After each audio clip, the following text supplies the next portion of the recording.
Ahoy sailors, it's your co-captain Zoeya, and yes, we're finally back together.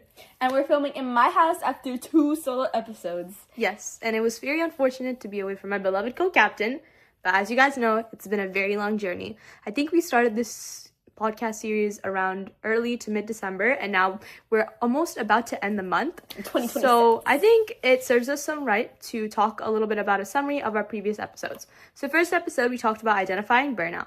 We talked about understanding burnout after that, normalizing the fact. Fourth episode was about anchoring. And this episode, drumroll please, it's going to be about recovering and sustaining. So let's start with the first section, which I will lead, which is how do we recover from burnout? So over the course of these episodes, like I said, we've kind of talked about boundaries and recognizing your sources of stress. So here's where we're actually going to put that to work. So when you're experiencing burnout, and let's say you're physically exhausted, one of the most important things to do to recover from burnout is getting rest, because rest is the best way to combat physical exhaustion. Usually when you're staying up all night studying or doing academic activities and not prioritizing enough rest, that's when you start to see an increase in consistent stress and thus burnout. So rest, recover from physical exhaustion, calm the tides. Secondly, efficiently managing stress. So, I think in around the second episode, we talked about recognizing burnout, right? And that means understanding where your stress is coming from, finding those sources. And so in order to recover from burnout, it's important that we know how to mitigate these sources. How can we limit the amount of stress we're receiving from extracurriculars, AP classes, you name it? How can we prevent the stress? How can we develop different ways to not feel pressure or overwhelming stress from sports or that dynamic between jobs and school? And how do we remove them? If sports, say soccer, is really stressing you out and you don't have time for anything else, maybe you might want to consider removing soccer from your schedule or finding an alternative. Mm-hmm. Yeah. Next is setting firm boundaries. That's what I talked about in my solo episode.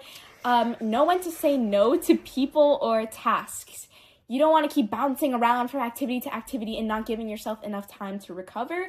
So set those boundaries. Know how to prioritize important tasks and know when to move on from something else. And finally, seek support from your social support networks or professionals. Make sure you surround yourself with healthy, positive relationships or talk to a therapist, counselor, you name it, if you're still struggling with burnout and can't seem to recover. Yeah, and I can't stress that enough. Guys, when it comes to mental health, it's so important to not be afraid to talk to other people and to really ensure that you guys are constantly, as people who may not be experiencing anything that's as detrimental as burnout, depression, anxiety, that we create a comforting space, meaning don't encourage the stigma that's against mental health. And also, for that matter, we got done with our Be There certificates a while ago, and one of the biggest takeaways from that, and it's a very credible source, is to connect to help. Now, let's talk about sustainability a little bit. This is going to be my part. So when you think about sustainability, ask yourselves, what does that mean? Maybe you know it in the same way that me and Divya know it, which is because of AP Environmental Science. But you know what? Its definition can translate in a variety of fields. I think especially the best way to think about sustainability is it's really just ensuring something stays as is, okay? We don't want it moving like this. You can think of a graph. We want it to, maybe continue growing, so we can think of it sort of as a linear graph, not to get too mathematical. But yeah. So when it comes to sustaining, especially after our recovery, using all of the things we know, protective factors, tips and tricks that we have told you, let's think about the ones that we've talked about. In my episode, I talked about self-care, self-regulation, social support networks. We can ask ourselves, how do we practice that? How do we put that into our day-to-day lives? Let's think about self-regulation, and also something I would say is self-care.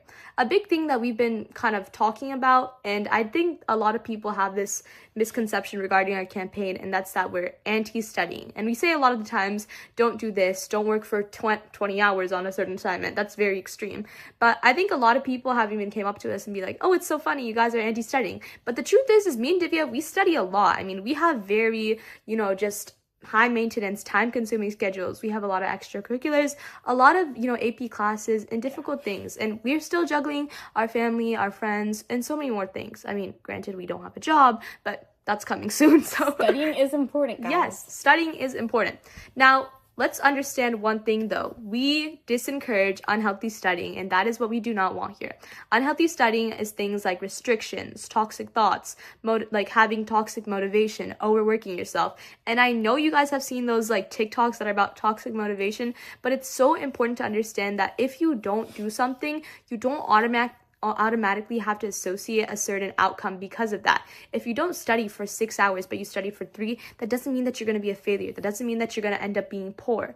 So let's figure out how we can, sort of make that more healthy. Maybe, for instance, we can try to study in focused blocks instead of endless hours. Think about maybe having a 2-hour period, then take a break. Take a nice stroll outside. Maybe talk to your friends, talk to your mom or dad. Do what you want, We also need to make sure that we're taking breaks without guilt. I know me and Divya, I think Divya especially talked about feeling that unproductivity is like when you're just sitting and taking a break. I know that can feel guilty as someone who does that, but remember, that's okay. And once again, taking breaks, taking rest, that's something that's normal. It helps us recover.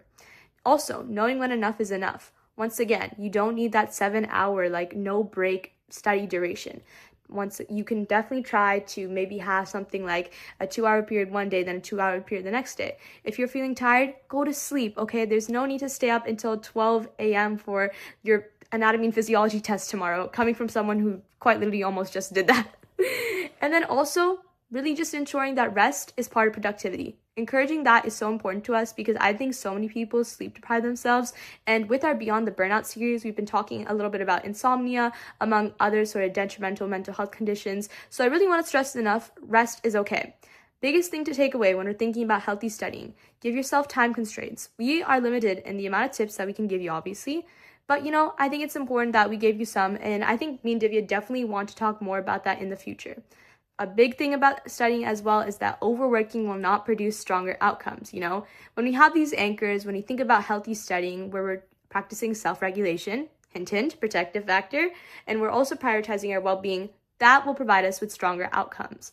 Now, the healthy studying kind of goes hand in hand with self-care as well as self-regulation, but also making sure that you're having self-care in your day-to-day lives as well, integrating that with your studying, or on a day where you're not studying, also practicing that, I think I talked about this in my episode. So many people think that there's so many barriers regarding self-care, and you can go check out my episode if you want to learn more about that. But I want you guys to know to defy those barriers, practice it, integrate it into your life.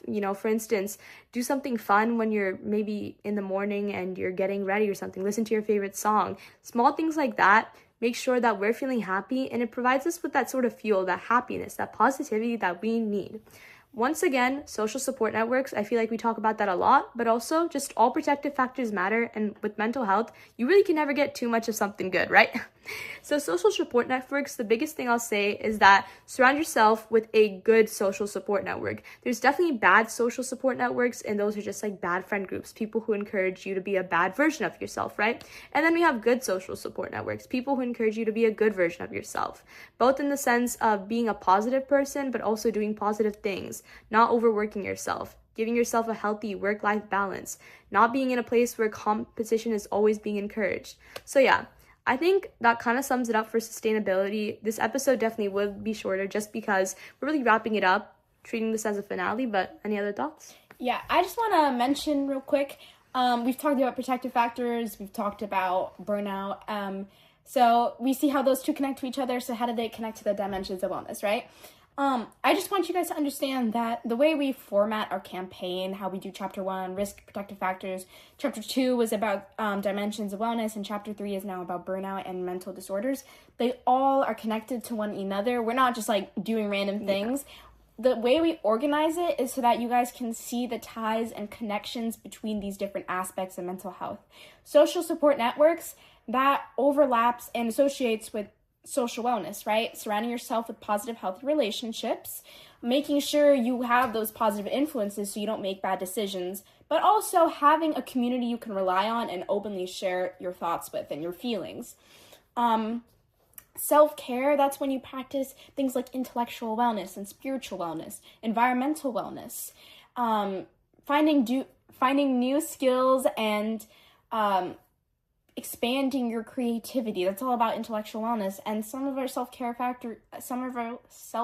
activities do that for us. Sorry, I'm like stuttering. And self-regulation, that's all about setting boundaries, right? That's emotional wellness, knowing, kind of managing your emotions and understanding the logical side of things, right? Like, I can't keep on doing this. I can't keep on overworking myself. Even if I really love a sport, even if I really love soccer, I need to understand what's good for my mental health, and maybe I need to remove that source of stress or need to manage it better. Yeah. And if you are interested in maybe seeing how our different chapters overlap, I suggest that you check out 25 Anchors. It's a very fun highlight that we have on our Instagram, and it was part of our December series where we talked about different self-care tips that pertain a lot to the different dimensions of wellness. And we highlight 6 specifically. But yeah. That's kind of all I have to say. Any other things? Nope, all done. Yes. So we just want to say thank you so much for the support that you guys have shown. We have gotten so much love and so much support, as well as so much guidance from our peers, as well as obviously our advisors, our counselors at our school. But we are so grateful to have such an awesome crew who's been supporting us and to be able to do this. Yeah. Yes. And we'll end off this little segment and go on to the next where we talk about Burnout Bunny. Burnout Bunny used to be really stressed about school.